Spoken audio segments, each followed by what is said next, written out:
আসসালামু আলাইকুম সম্মানিত ফেসবুক বন্ধুরা, আমরা এখন যে জায়গাটিতে অবস্থান করতেছি আমার এক সহকর্মী সহযোদ্ধা আমার প্রিয় ভাই তাহের ভাইকে নিয়ে, সেটা হচ্ছে রেমা কালেঙ্গা বন্যপ্রাণী অভয়ারণ্যের সনবাড়ি নামক স্থানে আমরা এখন অবস্থান করতেছি। তো আপনাদেরকে দেখানোর চেষ্টা করব 1927 সনের যে ন্যাচারাল ফরেস্ট সেগুন বাগান, এর পাশাপাশি এটাকে বন্যপ্রাণী অভয়ারণ্য ঘোষণা দেওয়া হয়েছে।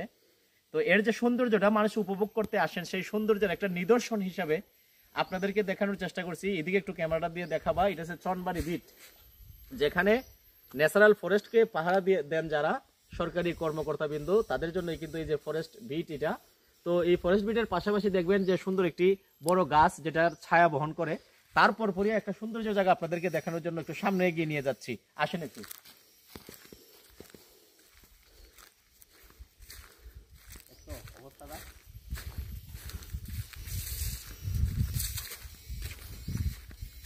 সুপ্রিয় দর্শক, আপনারা এই যে দেখছেন, এটাকে জারুল গাছ বলে। দেখেন কত সুন্দর ফুল। এই যে বৃষ্টি সিজন হওয়ার পরে, বৃষ্টি আসার পরে কিন্তু গাছের যে নতুন পাতা এবং কুড়ি দিয়েছে, পাতা এবং কুড়ি দেওয়ার পরে যে এই যে ন্যাচারাল যে সৌন্দর্যটা মানুষ উপভোগ করে, যেটা মানে প্রাকৃতিক সৌন্দর্য, আর যেটাকে আমরা এই যে রেমা কালেঙ্গা কিন্তু প্রাকৃতিক সৌন্দর্যের লীলাভূমি যেটাকে বলা হয়, সেটা কিন্তু এই ন্যাচারাল ফরেস্টের ভিতরেই। এবং এই সনবাড়ির যে বিটের সামনে কিন্তু এই সৌন্দর্যটা আপনাদেরকে দেখার জন্য, যে আসার জন্য আমরা যে অনুরোধ করি বারবার, যে আপনারা কালেঙ্গা আসেন, ন্যাচারাল ফরেস্ট দেখেন এবং বন্যপ্রাণী অভয়ারণ্যের ভিতরে কি সুন্দর সুন্দর জায়গা আছে দেখতে পারবেন। এরই মধ্যে কিন্তু এটি একটা সৌন্দর্য। তো আর একটু সামনে আসি, আমরা আর একটু সামনে আসি এই গাছের নিচ দিয়ে।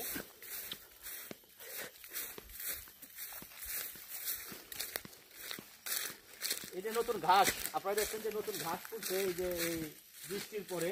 তো ঘাস ফুটার পরে কিন্তু আলাদা সৌন্দর্যই এখানে কিন্তু লাগতেছে, আমরা দেখতে পাচ্ছি।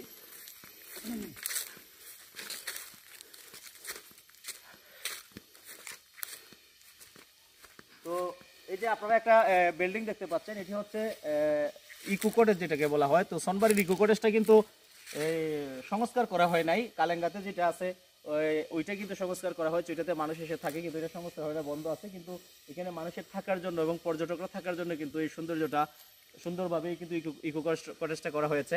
তো আমার সাথে যেহেতু আমার সহযোদ্ধা প্রিয় ভাই তাহের ভাই আসছেন, তাহের ভাইকে কিছু বলার জন্য অনুরোধ করবো।